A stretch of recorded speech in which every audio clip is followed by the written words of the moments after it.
Uy, nagiinuman. Ano inom niyo pare? Ginebra, pare. Oh, Ginebra maganda. San Miguel.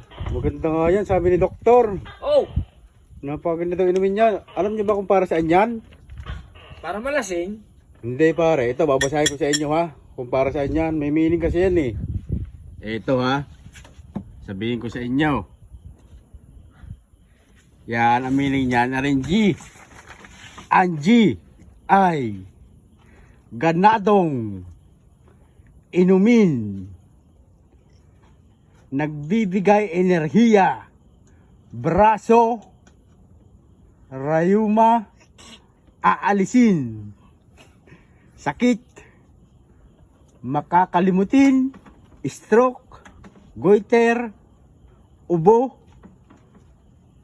engkanto at lagnat. Ang dami pala niyong benefits, no? Napakadami, no? Kaya masarap mag-inom. Pala, no?